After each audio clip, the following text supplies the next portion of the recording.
আমি আমার জীবনে হয়তো বা এটাই খুবই প্রকাশ্যভাবে রাজনীতিতে এন্ট্রি নেওয়া। সবসময় ছিলাম হচ্ছে কথা বলতাম, টক শোতে যেতাম। এখন আমার জীবনটা কমপ্লিটলি অন্যরকম।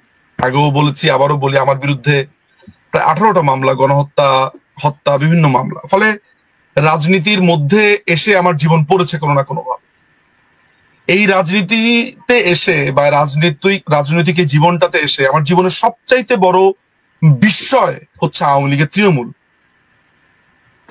আপা, you don't have any idea এই তৃণমূল কতটা স্ট্রং। ও আমি জানি এই তৃণমূল আমার স্বজন। এখন আমি যখন মুন্সিগঞ্জের একটা ছেলের সাথে কথা বলি, নরসিংদীর একটা ছেলের সাথে কথা বলি, ঢাকার মানে যে কোনো জায়গা থেকে, প্রত্যন্ত অঞ্চল থেকে কথা বলি, আমার ভেতরটা মানে গর্বে ফুলে উঠে যে এই হচ্ছে আওয়ামী লীগের স্ট্রেংথ। একটাই কথা, মরবো দুধ ভাই। ভাই আপনি চিন্তা করেন না নিজুম ভাই, কি করা লাগবে বলেন, কি আনতে হবে, কোথায় যেতে হবে বলেন, ধরা গেলে খাইছি। এই হচ্ছে তৃণমূল। সো তৃণমূলের কর্মীদের কাছে আমার একটা আবদার আছে, একটা চাওয়া আছে।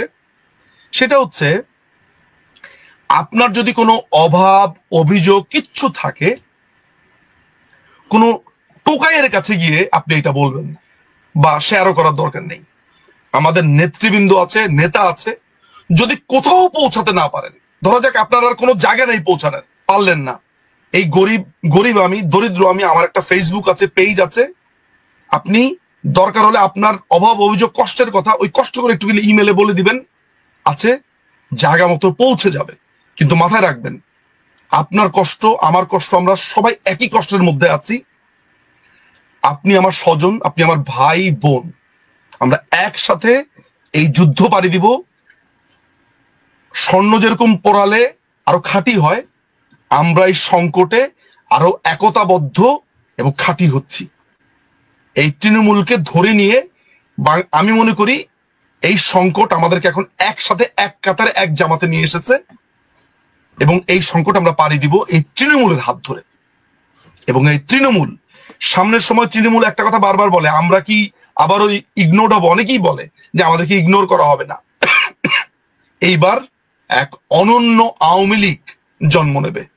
এইবার এক অনন্য আওয়ামী লীগ আসবে, যে আওয়ামী লীগ শুধুমাত্র এবং শুধুমাত্র নির্ভর করবে কোন প্রশাসন কিচ্ছু না।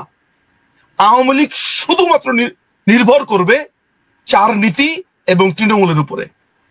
গণতন্ত্র, সমাজতন্ত্র, ধর্মনিরপেক্ষতা, বাঙালি জাতীয়তাবাদ, এই 4 পিলারের উপরে দাঁড়িয়ে তৃণমূল। এই হচ্ছে সামনের আওয়ামী লীগ। এই কথা আমি একটা ক্ষুদ্র কর্মী হিসেবে আপনাদেরকে দিয়ে যেতে চাই। জয় বাংলা, জয় বঙ্গবন্ধু, বাংলাদেশ চিরজীবী হোক।